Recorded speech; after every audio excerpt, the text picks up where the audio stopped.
यहाँ हमसे पूछा जा रहा है साइन फलन का प्रांत और परिसर क्या है। तो इस पर विचार करने के लिए आइए हम साइन फलन का एक ग्राफ बनाते हैं।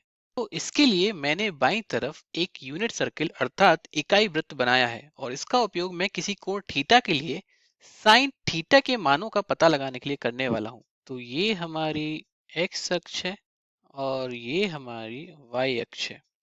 और किसी कोण थीटा के लिए हम देखेंगे कि अंतिम भुजा इस इकाई वृत्त को किस बिंदु पर काटती है और इस बिंदु का y निर्देशांक हमारा साइन ऑफ थीटा होगा। और दाहिनी तरफ मैं ग्राफ बनाने जा रहा हूं। अभी भी y वर्टिकल एक्सिस अर्थात ऊर्ध्वाधर अक्ष पर है, लेकिन मैं y बराबर साइन ऑफ थीटा का ग्राफ बनाने जा रहा हूं। और हॉरिजॉन्टल एक्सिस अर्थात क्षैतिज अक्ष पर मैं x का ग्राफ नहीं बनाऊंगा बल्कि थीटा का ग्राफ बनाऊंगा। आप यहाँ थीटा को इंडिपेंडेंट वेरिएबल अर्थात स्वतंत्र चर के रूप में ले सकते हैं। और यहाँ थीटा का माप रेडियन में है। रेडियन। यहाँ पर हम थीटा के कुछ मापों को चुनेंगे और उन मापों के लिए हम साइन ऑफ थीटा का मान ज्ञात करेंगे और फिर इसका हम यहाँ पर ग्राफ बनाएंगे। तो चलिए हम यहाँ एक छोटी सी सारणी तैयार करते हैं। यहाँ पर हम थीटा के मानों को लेंगे और यहाँ पर उस थीटा के मान के लिए साइन ऑफ थीटा का मान ज्ञात करेंगे। मान लीजिए हम थीटा बराबर 0 से शुरू करते हैं, तो हमारा साइन ऑफ थीटा क्या होगा। जब कोण शून्य होता है तो वो इकाई वृत्त को यहाँ पर काटता है और इस बिंदु के निर्देशांक हैं 1, 0। इस बिंदु का y निर्देशांक 0 है, अर्थात हम कह सकते हैं यहाँ पर साइन ऑफ थीटा 0 है। और हम ये भी कह सकते हैं कि यहाँ पर साइन 0 का मान 0 है। तो यहाँ पर साइन ऑफ थीटा हम 0 लिख सकते हैं। चलिए अब थीटा को हम पाई/2 लेते हैं। मैं थीटा के ऐसे मान इसलिए ले रहा हूं जिससे समझने में आसानी हो। तो यदि थीटा पाई/2 के बराबर है, इसका मतलब यह 90 डिग्री के बराबर है। तो 90 डिग्री अगर हम देखें यहाँ पे, तो यह अंतिम भुजा y अक्ष के साथ ही होगी और यह इकाई वृत्त को इस बिंदु पर काटती है। तो इस बिंदु के निर्देशांक क्या होंगे। इस बिंदु के निर्देशांक 0, 1 होंगे। तो यहाँ साइन ऑफ पाई/2 क्या है। यहाँ पर साइन ऑफ पाई/2 y निर्देशांक है जो कि 1 है। अर्थात जब थीटा हमारा पाई/2 होगा तो साइन ऑफ थीटा हमारा 1 होगा। चलिए अब हम आगे बढ़ते हैं। जब हमारा थीटा पाई के बराबर होगा तब साइन ऑफ थीटा क्या होगा। जब हमारा थीटा पाई के बराबर होगा तब हमारा साइन ऑफ पाई क्या होगा। तो हमारी जो अंतिम भुजा है वो इकाई वृत्त को यहाँ पर काटेगी और इस बिंदु के निर्देशांक क्या होंगे।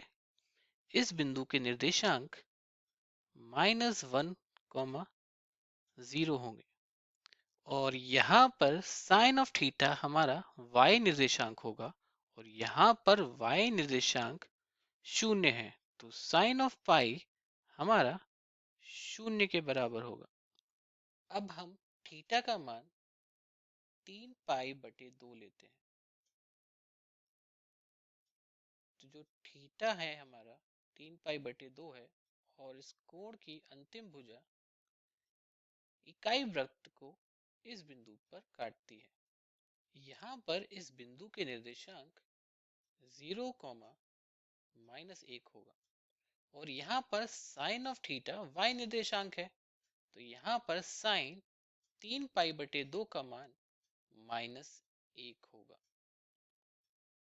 चलिए अब हम थीटा 2 पाई लेते हैं। इसका मतलब है कि हम वृत्त का एक पूरा चक्कर लगा रहे हैं और हम वहीं पर जा पहुंचते हैं जहां से हमने शुरू किया था। अर्थात हम इसी बिंदु पर वापस आ जाते हैं और यहाँ पर y निर्देशांक क्या है? यहाँ पर y निर्देशांक शून्य है, अर्थात साइन ऑफ 2 पाई हमारा शून्य के बराबर होगा। तो यहाँ पर एक बार फिर साइन ऑफ थीटा का मान शून्य हो जाता है। यदि हम इसी प्रकार चक्कर लगाते जाएंगे, अर्थात थीटा का मान बढ़ाते जाएंगे, कोण का मान बढ़ाते जाएंगे, तो हमें साइन ऑफ थीटा का यही क्रम दोहराते हुए दिखेगा। अब आइए हम इसका ग्राफ बनाने का प्रयास करते हैं। जब हमारा थीटा शून्य होता है तब हमारा साइन ऑफ थीटा भी शून्य होता है। जब हमारा थीटा पाई बटे 2 होता है तब हमारा साइन ऑफ थीटा 1 के बराबर है। तो थीटा जब हमारा पाई बटे 2 होगा तो साइन ऑफ थीटा हमारा 1 होगा। तो हम इसी पैमाने को लेकर चल रहे हैं। तो यहाँ पर y अक्ष पर एक यहाँ पर है, तो इस ग्राफ में भी हमारा एक यहाँ पर होगा। तो यहाँ पर पाई बटे 2 पर एक इस बिंदु पर आएगा। जब थीटा हमारा पाई होता है तब साइन ऑफ थीटा हमारा शून्य होता है। तो जब थीटा हमारा पाई होता है तो साइन ऑफ थीटा हमारा शून्य होता है, मतलब हम वापस सर वहीं पर आ जाते हैं। जब हमारा थीटा 3 पाई बटे 2 होता है तब हमारा साइन ऑफ थीटा -1 के बराबर होता है। तो जब हमारा थीटा 3 पाई बटे 2 के बराबर होता है तब हमारा साइन ऑफ थीटा -1 के बराबर होता है। तो इसी पैमाने को लेकर हम चल रहे हैं। तो इस ग्राफ में हमारा -1 यहाँ पर होगा। तो 3 पाई बटे 2 पर -1 हमें इस बिंदु पर मिलता है। और जब हमारा थीटा 2 पाई के बराबर होता है तब हमारा साइन ऑफ थीटा का मान 0 हो जाता है। तो जब हमारा थीटा 2 पाई के बराबर होगा उस समय हमारा साइन ऑफ थीटा का मान 0 के बराबर हो जाता है। अब अगर हम इन बिंदुओं को मिलाएं तो हमें एक ग्राफ मिलेगा जो कुछ इस तरह से दिखाई देगा। और यही कारण है जब हमारा कोई कर्व अर्थात वक्र इस तरह दिखता है तो उसे साइनोसॉइड कहा जाता है, या फिर हम कहें उसे ज्यावक्रीय बोला जाता है, क्योंकि वह साइन फलन का ग्राफ होता है। यह बस इतना संपूर्ण ग्राफ नहीं है, हम इसको आगे भी बढ़ा सकते हैं। हम यहाँ थीटा को बढ़ा सकते हैं। अगर हम यहाँ पर फिर से पाई बटे 2 जोड़ देते हैं, अर्थात हम इस बिंदु पर वापस आ जाते हैं और यहाँ पर हमारा y निर्देशांक अर्थात साइन ऑफ थीटा फिर से 1 हो जाता है। तो अगर हम यहाँ पाई बटे 2 जोड़ देते हैं तो हमें यहाँ पर 5 पाई बटे 2 मिल जाएगा और यहाँ पर इसका साइन ऑफ थीटा का मान 1 के बराबर होगा। और इस प्रक्रिया को हम आगे भी जारी रख सकते हैं। वापस से पाई बटे 2 फिर से जोड़ सकते हैं जिससे हमें यहाँ पर 3 पाई मिल जाएगा और हम वापस से इस बिंदु पर आ जाएंगे जहां पर हमारा जो साइन ऑफ थीटा का मान है वो 0 के बराबर है और हमें ये 0 पर साइन ऑफ थीटा मिल जाएगा। तो यहाँ पर साइन ऑफ थीटा के फलन को थीटा के किसी भी वास्तविक मान अर्थात रियल वैल्यू के लिए परिभाषित किया गया है। लेकिन यहाँ थीटा के ऋणात्मक मानों के बारे में विचार करें तो वो क्या होगा? मैं मानता हूं कि अगर हम यहाँ थीटा का मान बढ़ाते जाएंगे तो यहाँ वृत्त के हम चक्कर और लगाते जाएंगे और साइन ऑफ थीटा का मान हमें इस पैटर्न अर्थात इस क्रम में इस ग्राफ में देखने को मिलता रहेगा। लेकिन जब हम ऋणात्मक दिशा की ओर बढ़ेंगे तो हमें क्या प्राप्त होगा? चलिए इस पर विचार करते हैं। यदि हम थीटा का मान -पाई बटे 2 लेते हैं तो कोण की अंतिम भुजा इकाई वृत्त को इस बिंदु पर काटेगी और यहाँ पर y निर्देशांक -1 के बराबर है, अर्थात यहाँ पर साइन ऑफ थीटा -1 के बराबर होगा। और यदि हम देखें तो ये इसी तरह आगे बढ़ता रहेगा। तो हम कह सकते हैं कि साइन ऑफ थीटा को थीटा के किसी भी वास्तविक मान, चाहे वो धनात्मक हो, चाहे वो ऋणात्मक हो, चाहे वो शून्य हो, किसी भी वास्तविक मान के लिए परिभाषित किया गया है। तो चलिए हम अपने प्रश्न पर वापस आते हैं कि साइन फलन का प्रांत अर्थात उसका डोमेन क्या होगा। प्रांत अर्थात डोमेन, ये क्या होगा? आपको यहाँ याद दिलाता हूँ कि प्रांत अर्थात डोमेन वे सभी इनपुट हैं, वे सभी मान हैं जिनके आधार पर फलन को परिभाषित किया गया है, या फिर फलन में वे सभी वैलिड अर्थात वैध इनपुट जिनके आधार पर फलन एक वैध उत्तर देगा। तो फिर यहाँ साइन फलन का प्रांत अर्थात डोमेन क्या होगा?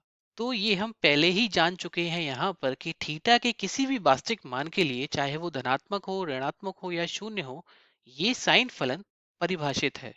तो यहाँ पर हम कह सकते हैं कि साइन फलन का प्रांत अर्थात उसका डोमेन सभी वास्तविक संख्याएं अर्थात सभी रियल नंबर्स होंगे। सभी वास्तविक संख्याएं।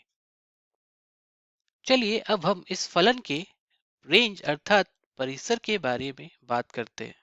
परिसर और रेंज वो क्या होगा? हम जानते हैं किसी फलन का रेंज अर्थात परिसर उन सभी आउटपुट मानों का समुच्चय होता है जो हमें उसके डोमेन अर्थात प्रांत के मानों के लिए प्राप्त होता है। तो वह समुच्चय क्या है?